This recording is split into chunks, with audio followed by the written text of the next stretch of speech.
ADMK Vijay alliance வந்ததுன்னா தமிழ்நாட்டில் கண்டிப்பாக ஆட்சி மாற்றம் உறுதி, நீங்கள் எழுதி வைத்துக் கொள்ளலாம். ஸோ அவர் ஏடிஎம்கே அலையன்ஸுக்கு வந்து அந்த ஃபஸ்ட்டு டைம் அவர் மக்கள்கிட்ட பேசின அந்த மேடை பேச்சிலேயே ஹிண்ட் பண்ணிட்டார், நான் வந்து கூட்டணிக்கு தயார்னு. That's a message to ADMK. திரைமறைவில் பேச்சுவார்த்தைகள் நடந்தது உண்மை. இவர் வந்து ஆட்சியில் பங்குன்ற அளவுக்கு போயிருக்காரு.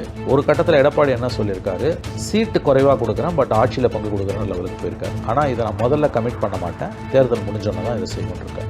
அந்த இடத்துல பேச்சுவார்த்தையில் இழுபறியெல்லாம் நீடிச்சிருக்கு. அவர் ஏடிஎம்கேவோட போகணும்னு தான் விரும்பினார். அதற்கான பேச்சுவார்த்தைகள் நடந்தது. அவரோட ரேடாரில் வந்து திமுகவை தோக்கடிக்கணும்னா தனியாக நின்னாலும் தோக்கடிக்க முடியாது, ஏடிஎம்கேவோட சேர்ந்தால் தான் தோக்கடிக்க முடியும் என்பது அவருக்கு டே ஒன்லேருந்து தெளிவாக தெரியும். அதுக்கு சரியான உதாரணம் அவருக்கு தெரியுன்றதுக்கு நான் ஒரு உதாரணமாக காட்டுவது என்னன்னா, கடந்த ஆண்டு அக்டோபர் 27 விக்கிரவாண்டி கூட்டத்தில் பேசும்பொழுது அவர் ஒரு வார்த்தை சொன்னார். முடிச்சுட்டு போயிட்டு திரும்ப வந்து மைக்க பிடிச்சி சொன்னார், கூட்டணிக்கு தயார், அதிகாரத்தில் பங்கு கொடுக்க தயார். கூட்டணிக்கு தயார், நான் அதிகாரத்தில் பங்கு கொடுப்பேன்னா புதுசாக வந்திருக்கேன் நான் அவங்கள சேர்த்துக்கிட்டு இவர் எப்படி புதுசாக வந்த கட்சி அவங்களுக்கு பங்கு கொடுப்பான்னு எல்லாரும் ஏகடிஎம் பேசினாங்க. அது இல்லை, கூட்டணிக்கு தயார்னு அவர் சொன்னது வந்து ஏடிஎம்கே தான் மேஜர் பிளேயர், நான் செகண்டரி பிளேயர்ன்றதை மறைமுகமாக அவர் சொல்றாரு. டைரக்டா நான் தான் நம்பர் 1 பிளேயர்னு அவர் சொல்ல முடியாது, அதனால அதை சொல்றாரு. ஸோ அவர் ஏடிஎம்கே அலையன்ஸுக்கு வந்து அந்த ஃபர்ஸ்ட் டைம் அவர் மக்கள்கிட்ட பேசின அந்த மேடை பேச்சிலேயே ஹிண்ட் பண்ணிட்டார், நான் வந்து கூட்டணிக்கு தயார்னு. That's a message to ADMK. திரைமறைவில் பேச்சுவார்த்தைகள் நடந்தது உண்மை. அது ரொம்ப ஹார்டா பார்கெனிங் பண்ணியிருக்காங்க. இவர் வந்து ஆட்சியில் பங்குன்ற அளவுக்கு போயிருக்காரு. 117 117 கேட்டிருக்காரு. சுழற்சி முறையில் சிஎம் வேணும், டெப்டி சிஎம் கொடுங்க, அப்படி இல்லைன்னா சுழற்சி முறையில் சிஎம் இவ்வளவும் போயிருக்கு. ஒரு கட்டத்தில் இது வந்து நான் வந்து அவங்க லெவலில்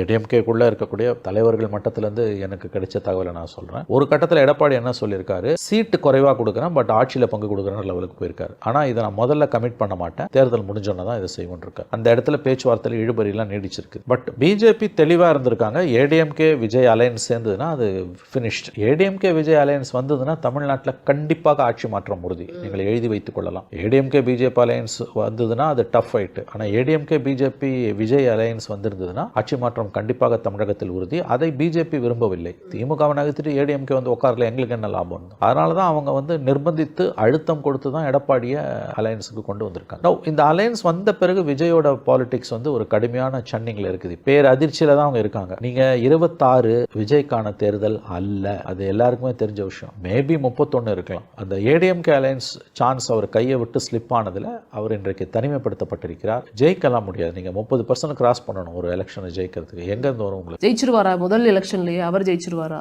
எனக்கு தெரிந்த அதுவும் கடினம். நான் அப்படிதான் பார்க்குறேன். விஜயகாந்த் உதாரணத்தை இவங்கெல்லாம் 2005 காமிப்பாங்க.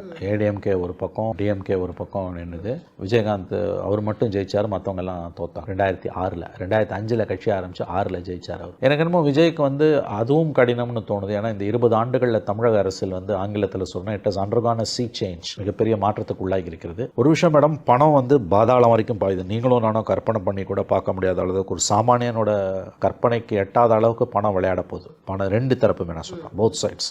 they are going to make the system as a mockery. அதாவது இந்த சிஸ்டத்தை எவ்வளவு தூரம் சிறுமப்படுத்த முடியுமோ, கேலி கூத்தாக்க முடியுமோ, ரெண்டு பேரும் அதிமுக பாஜக கூட்டணி, திமுக கூட்டணி ரெண்டு பேரும் ஆக்க போகிறாங்க. இதில் விஜய் மாதிரியான பிளேயர்ஸுக்கு வந்து ஸ்பேஸே இருக்காதுன்றதான் எனக்கு தோணுது.